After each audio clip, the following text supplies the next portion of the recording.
Good morning, class. Today we are going to talk about equivalent fractions.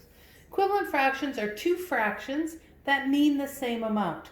So for example, if I have a square here,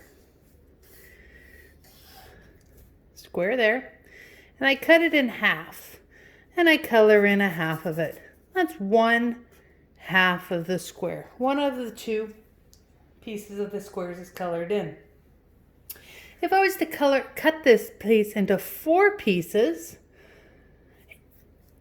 now what's colored in is 2/4. I've changed the amount of pieces, but I haven't changed the amount that has been colored in. It's the same amount.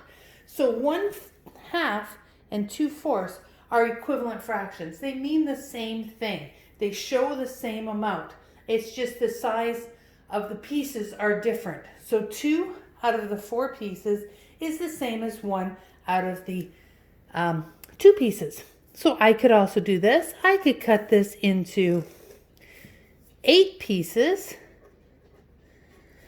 And I would have, so I have 8 pieces now. And I have 1, 2, 3, 4. 4 out of the 8 pieces are colored in. These are all equivalent fractions. They all mean the same thing. They're all showing the same amount. It's just we've made more pieces. So we need more pieces in our numerator to show the same amount.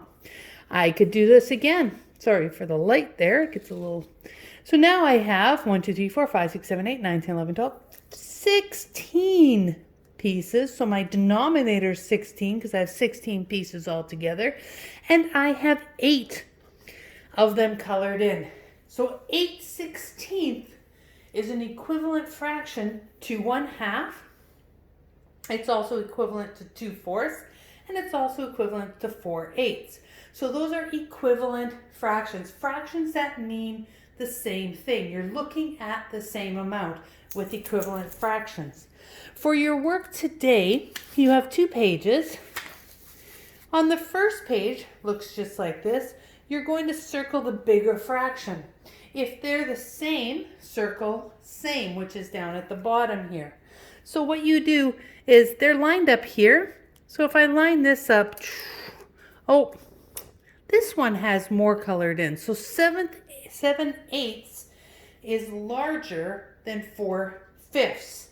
So you're circling which one is larger. And if they're the same, you're circling the same. Here, 1/3 is equal to 2/6. 1/3 and 2/6 are equivalent fractions. Very similar to what we were just showing, except now they've done 1/3 and 1/6. Complete the equivalent fractions. So here, the top one I have 1/2 is colored in. The bottom one, it's in 4 pieces. So 1/2 is equivalent to 2/4. Here, you're going to look at this chart and you're going to find the equivalent fraction. So 1/4 is here. And then I can count up how many 8ths I have in 1/4. Same with this bottom one. On the second sheet, you are going to make it into different shapes. Just like I did here by adding lines. I made it into more pieces, but just showing you the equivalent fractions. Down here, I have 2/8 equals 1/4. I'm going to show that to you. So 2/8, I have these 2 colored in already. Now I need to show it's in 4. So I need to make this into 4 pieces instead of 8. So if I draw lines here, cut it into 4 pieces, it shows me 1/4 is colored in of that one. So here, I group the squares to show equivalent fraction. The squares that I'm given is 3/6. So I need to find out 3/6 is equal to how many halves. Well, I can cut this into 2 pieces like this.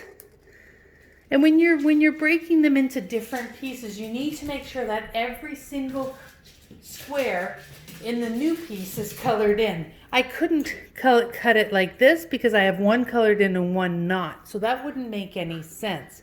If I do it this way, into halves, I need to cut it into 2 pieces because that's what my denominator tells us. So 3/6 is equal to 1/2. So this is the beginning, the introduction to equivalent fractions. we're just learning these.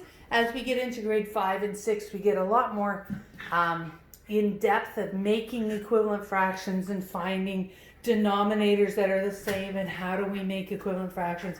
But to this, in grade 4, it's just being introduced to equivalent fractions and being able to see that I can have two fractions, such as 3/6 and 1/2, that mean the same amount, that show the same amount. All right, I will talk to you guys later. See you.